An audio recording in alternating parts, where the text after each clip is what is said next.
Now, on Easter Monday, April 21st, 2025, the world bid farewell to more than just a religious leader. It lost a shepherd whose heart beat with compassion for the poor and the broken and the forgotten. Now, Pope Francis, the 266th pontiff of the Roman Catholic Church, passed away peacefully in Vatican City following several days of declining health. Now, leaders from the National Fellowship of Born-Again Pentecostal Churches have paid tribute to him, praising his unwavering spirit and courage in delivering messages of hope on Easter Sunday. We have the details.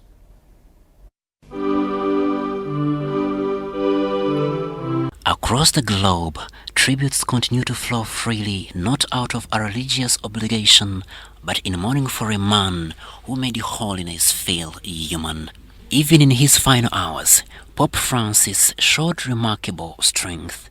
On Easter Sunday, just a day before his passing, he made a public appearance frail but determined, but as a shepherd refusing to abandon his flock. Even recently, when he was very frail after that long illness, he still could not remain locked up in his room. He purposed to get out and bless the people during Easter Mass. The provincial overseer of the National Fellowship of Born-Again Pentecostal Churches in Mbarara City, who also doubles as the overseer of Flames Churches, Bishop Davis Arizona, described him as a peacemaker in his heartfelt tribute. In a world often obsessed with prestige and power, Pope Francis has been celebrated for choosing humility and service over status. As born-again Pentecostal churches, we stand with our Catholic brothers and sisters to mourn the passing of Pope Francis. We see many people, when they ascend to power, their life changes completely. Their lifestyle changes, the way they receive people, the way they communicate, everything changes about them. So they are consumed by power. But we didn't see this happen to Pope Francis. He remained calm. He remained down to earth, and he continues to speak to many leaders today according to the life that he lived.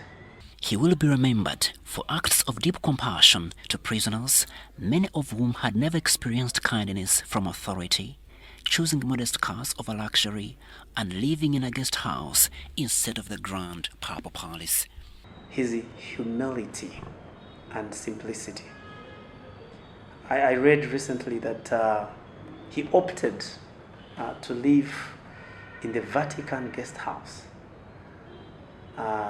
rather than staying in the traditional papal palace. You know, I think that was so remarkable. We also see him washing the feet of the migrants, of the prisoners.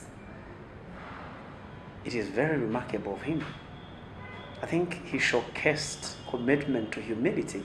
Bishop Davis says his 2015 visit to Uganda, along with trips to at least 10 African countries, is remembered as a pilgrimage of love, a clear sign that Africa held a special place in his heart.